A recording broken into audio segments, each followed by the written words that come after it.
What's up, guys? We're back. UFC 252. We're about to find out who the baddest man on the planet is. We got DC versus Stipe 3, the trilogy. It's about to go down. We're going to go through all the main card fights. My predictions. Let's get right into it.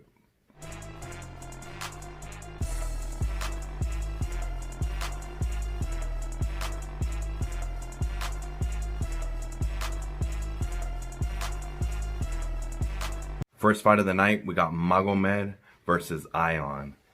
This first fight, this is actually a rematch. The first fight ended in one of the worst stoppages I've ever seen. Both men were literally in the middle of the ring throwing bombs, and the ref jumped in and stopped the fight within a few seconds of the first round.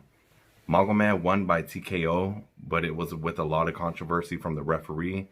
Both men have been, Ion specifically, has been wanting a rematch for a long time since that's actually happened. And it looks like we're going to get it done. Both men are going to come out. Ion, he's a great fighter, but he gets really hot-headed. And he kind of loses his focus.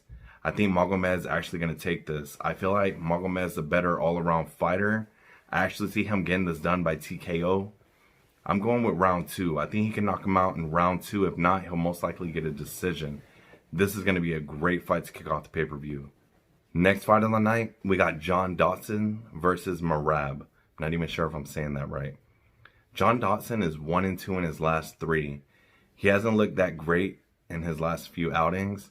Merab, on the other hand, he has a pretty nice win streak going. I think this one's automatically going to go the distance. I think Merab's going to do enough. He's going to mix it up a little bit better with the wrestling. I think he's going to steal this one with a unanimous decision. I think it's going to be pretty dominant. Third fight of the night, we got Junior Dos Santos versus Jairzinho. Big heavyweights. Both men are in need of a big win right now. Junior Dos Santos is coming off of 2 big knockout losses to Francis Ngannou and Curtis Blades. Jairzinho is also coming off a quick 20-second knockout from Francis. Both men are looking to get back. I see Jairzinho trying to do a lot more wrestling in this fight. He is a kickboxer though, but I wouldn't be surprised if he goes for the takedown right away. Junior Dos Santos is really quick on the feet, even at this stage in his career. He has been around for a very long time, has been in a lot of wars. I believe if he can stick to his roots, move in and out with his boxing, I can steal a decision here. Or maybe even a 3rd round knockout. I think Junior Dos Santos is going to take this with, I'm going to go ahead and say decision. I think he's going to be the faster man that night. I think he's going to outpoint him. And I believe he will walk away with a unanimous decision win. Co-main event, we have Sean O'Malley Sugar Show versus Marlon Vera. A little bit about Sean O'Malley, if you don't know, this guy is a rising star. He first appeared on the Contender Series. He looked amazing, but since then, his striking, his overall game has improved significantly. This guy has a humongous following. I don't know if you guys heard, he actually created his own clothing line. A simple jersey just said O'Malley on it. I believe he created 100 jerseys. He sold each one for $200. Literally sold out every single one for $200 each. Sold out in less than 1 minute. That's star power right there. The guy's ranked number 14 and he's already a co-main event slot on a very big pay-per-view. He has the following. Some even say this guy's the next Conor McGregor when it comes to star power. Marlon Vera, not as popular as him. He's a great fighter. This is going to be his toughest test. Marlon Vera is a great wrestler. I believe he can actually take O'Malley down, maybe even control him. But I think Sugar Show is just too big right now. He's on fire. He's focused. He's motivated. I believe he's going to go ahead, stick to his roots. He's going to piece him up on the striking. He's going to keep his distance. I see O'Malley getting this one TKO round 2. I think he's going to be too much for Marlon. I think this win's really going to put O'Malley on the map. Now, we got the main event. We got Stipe versus DC, the trilogy match. Both men are 1-1 in this trilogy.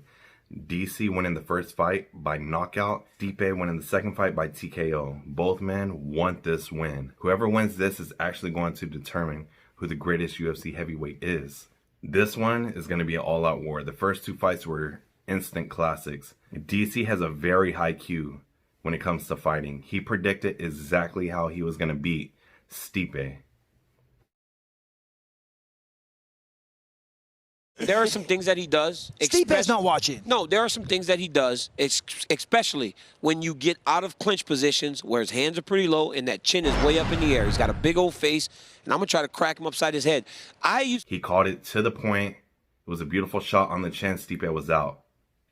Second fight, Stipe has been really upset since he didn't get that automatic rematch. If you guys remember, after that fight, DC actually fought Derek Lewis on short notice, and he won by rear naked choke. It was a really easy win for him. Stipe was upset that he wasn't in that fight. DC wanted a full camp, and now they got it in the second fight. Second fight came, DC, he actually came out really cocky, hands low, walking him down. Stipe was landing a lot of shots. Both men actually broke the record for the most heavyweight shots in a UFC heavyweight fight. It was a back and forth war. Stipe's chin really held up well, as well to DC's.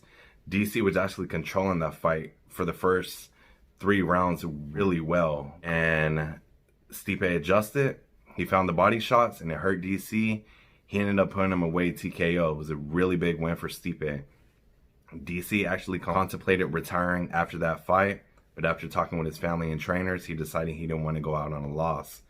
So therefore, we have a third fight.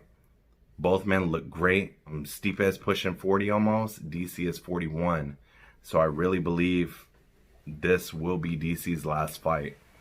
And I feel like a loss to Stipe, if Stipe was to lose, I wouldn't be surprised if this was his last fight as well. I feel like win or lose, this will be the last time we see DC in the octagon. If Stipe wins, I could see him moving forward with the division. But if he loses, I could also see him retiring.